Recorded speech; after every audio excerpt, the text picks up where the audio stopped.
एक समय की बात है। एक जंगल के किनारे एक खूबसूरत गांव था। गांव के चारों ओर काफी हरियाली थी और गांव के सभी लोग बहुत खुश रहते थे।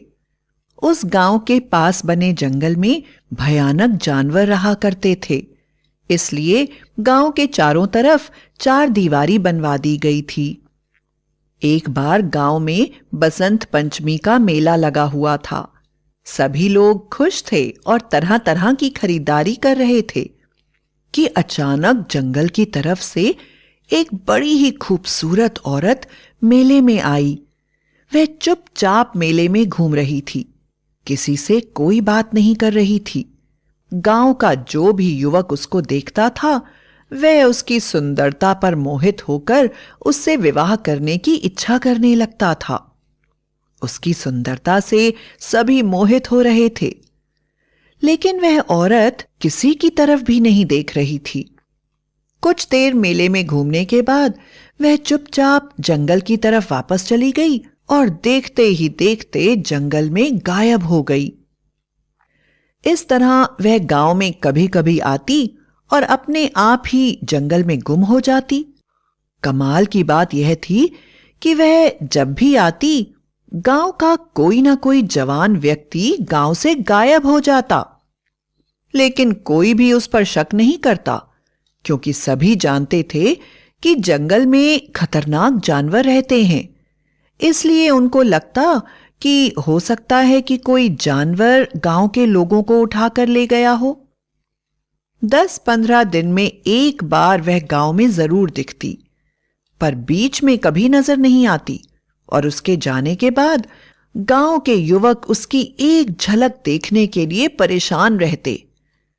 एक दिन वह काफी दिनों तक गांव नहीं आई। गांव के युवक उसका इंतजार करते करते थक गए। अचानक गांव में महामारी फैल गई। सभी लोग महामारी से मरने लगे। उसी समय अचानक जंगल से वह खूबसूरत औरत फिर गांव आई और गांव वालों की सेवा करने लगी। गांव में रहने वाला एक युवक उसकी सुंदरता पर इतना ज्यादा मोहित हो गया कि उसने निश्चय कर लिया कि वह इस औरत से शादी जरूर करेगा। और जब वह वापस जंगल की तरफ जाने लगी, तो वह युवक भी बिना कुछ बोले उसके पीछे पीछे चल दिया। युवक को अपने पीछे आते देखकर पहली बार वह युवती बोली, तुम मेरे पीछे क्यों आ रहे हो? अपना भला चाहते हो तो तुरंत यहां से चले जाओ। गांव में तुम सुरक्षित हो। जंगल में एक भयानक नरभक्षी चीता है। अगर उसने तुम्हें देख लिया तो वह तुम्हें नहीं छोड़ेगा और तुम बहुत पछताओगे। लेकिन वह युवक, जिसका नाम विजय था, वह नहीं रुका और बोला, तुम्हारा क्या नाम है? मैं पिछले कई दिनों से तुम्हें देख रहा हूं और तुमसे प्रेम करता हूं। मैं किसी भी हाल में तुमसे विवाह करना चाहता हूं और तुम्हें अपनी पत्नी बनाना चाहता हूं। मैं अपना यह जीवन तुम्हारे साथ ही बिताना चाहता हूं और अगर तुम नहीं हो तो मुझे अपने जीवन का कोई मोह नहीं है। उस लड़की ने कहा, मेरा नाम सिंघिका है और मैं इस जंगल में ही रहती हूं। मेरा जन्म जंगल में ही हुआ है। मैं जंगल के बाहरी लोगों से विवाह नहीं कर सकती। तुम जल्दी से जल्दी यहां से चले जाओ, वरना बहुत पछताओगे। वह चीता तुम्हारे टुकड़े टुकड़े करके तुम्हारा खून पी लेगा। मैं भी तुम्हें बहुत दिनों से देख रही हूं। मुझे मालूम है कि तुम मुझसे प्रेम करते हो और मैं तुम्हें बताना चाहती हूं कि मैं भी तुमसे प्रेम करती हूं, लेकिन फिर भी मैं मजबूर हूं। मैं तुम्हारे लिए इतना ही कर सकती हूं कि तुम्हें 10 मिनट का समय दे रही हूं। तुम 10 मिनट के अंदर यहां से लौट जाओ, वरना तुम्हारे साथ जो होगा उसकी अपराधी मैं नहीं होंगी। युवक ने कहा, सिंघिका, मुझे अपने साथ आने से मत रोको। मेरे भाग्य में जो भी होगा मैं उसे अपनाने को तैयार हूं, लेकिन मैं तुम्हें छोड़कर जी नहीं सकता। अचानक सिंघिका की आंखें पूरी तरह से लाल होने लगी। उसके हाथों के नाखून उंगलियों से निकलकर चीते की तरह मुड़ गए। और वह खूंखार आवाज में बोली,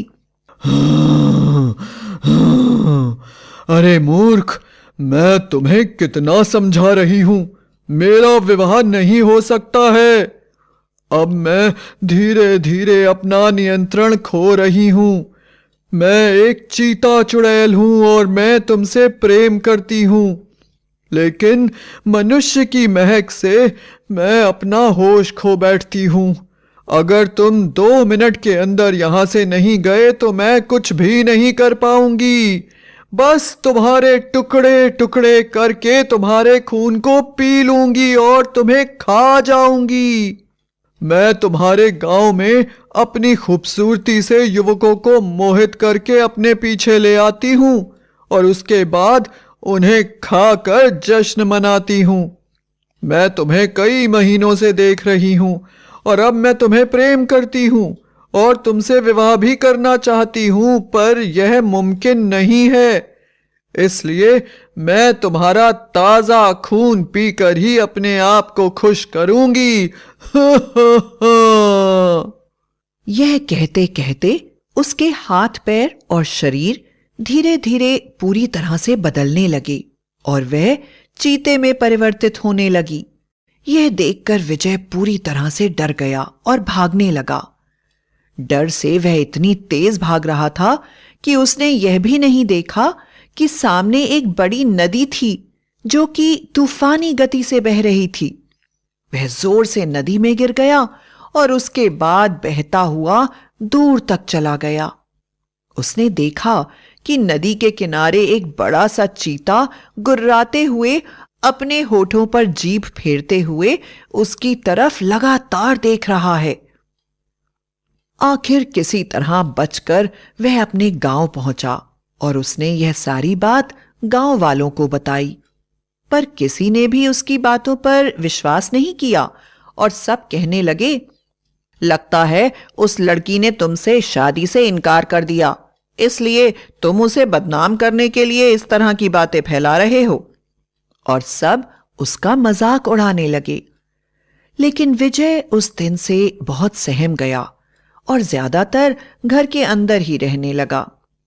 अचानक एक दिन उसके गांव के दोस्त ने उसे आकर खबर दी, जंगल से वह युवती फिर गांव में आई है और गांव वालों से तेरा पता पूछ रही है।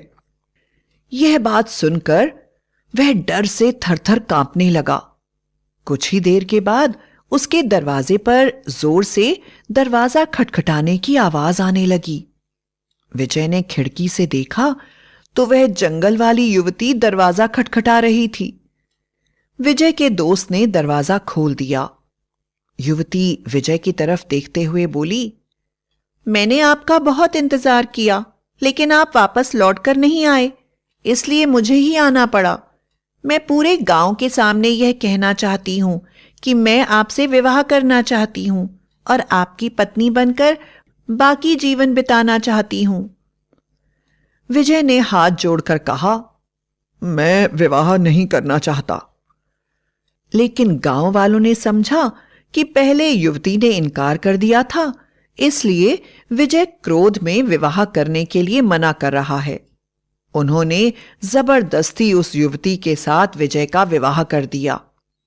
अब वह युवती विजय के घर में उसकी पत्नी बनकर रहने लगी।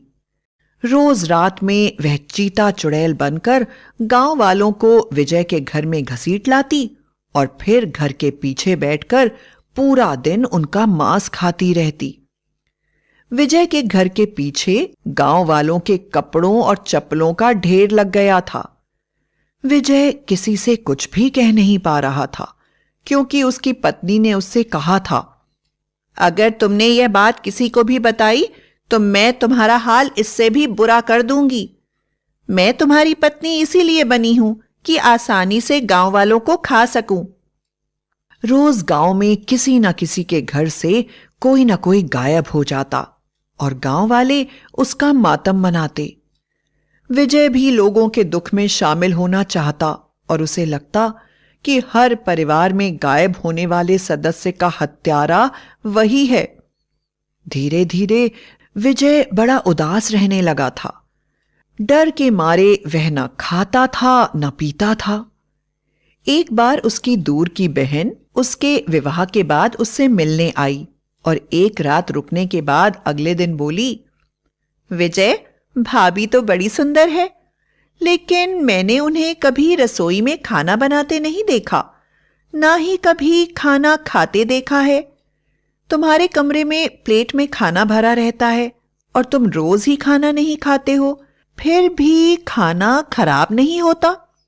ऐसी कौन सी जादू की छड़ी तुम्हारे हाथ लग गई है कि बिना कुछ काम करे और खाए तुम लोगों का पेट भरा रहता है और तुम लोग आराम से रह रहे हो? और घर के पीछे इतने सारे पुराने कपड़े और जूते चप्पल पड़े हुए हैं, तुम उन सबको फेंकते क्यों नहीं हो?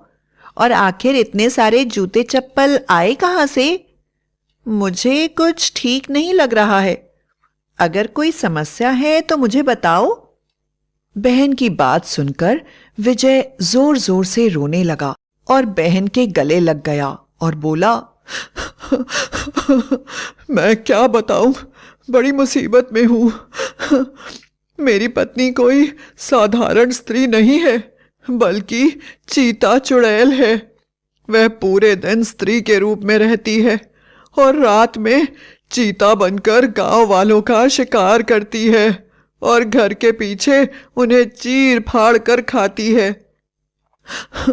उसने मुझे चेतावनी दी है कि अगर मैंने यह बात किसी को बताई तो वह मुझे भी खा जाएगी।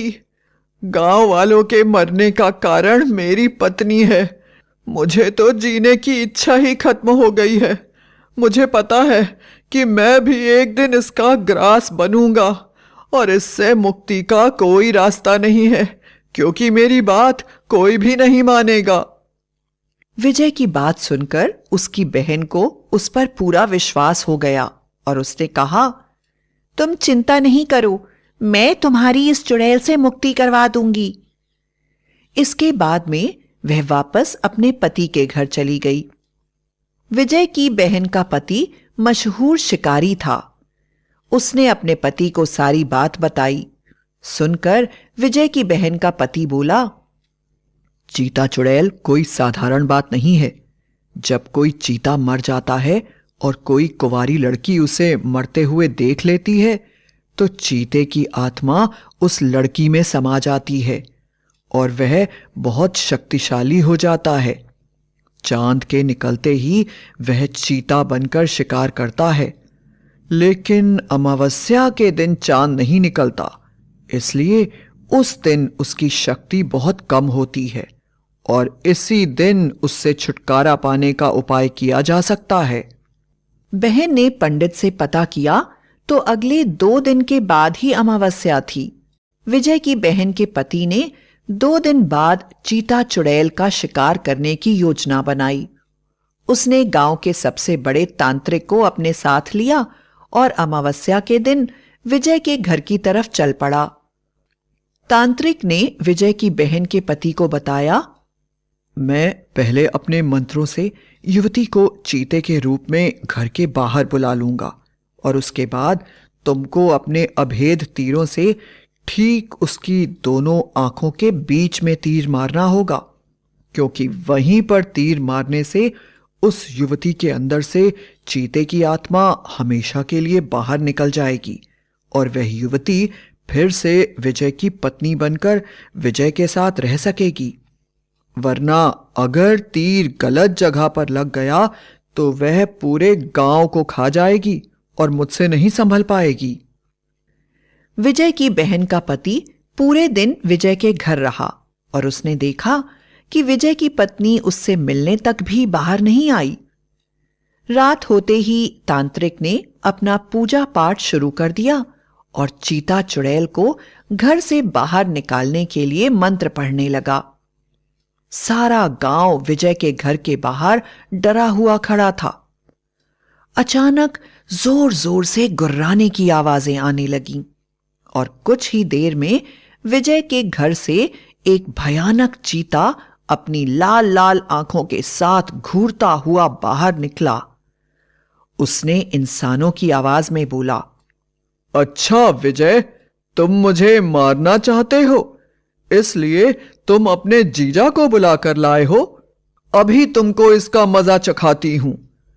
और वह विजय को घूरने लगी। विजय के जीजा ने अपना तीर कमान साधा और निशाना लगा दिया। तीर सीधे दोनों आंखों के बीच में लगने के बदले उसकी दाईं आंख में जा लगा और तीर लगते ही वह पूरी तरह से भयानक चुड़ैल में तब्दील हो गई और विजय की तरफ तेजी से भागती हुई आने लगी। विजय के हाथ में एक छोटा सा चाकू था। चीता चुड़ैल के रूप में जैसे ही उसकी पत्नी ने उसके ऊपर छलांग लगाई, विजय ने वह चाकू उसकी दोनों आंखों के बीच में गाड़ दिया।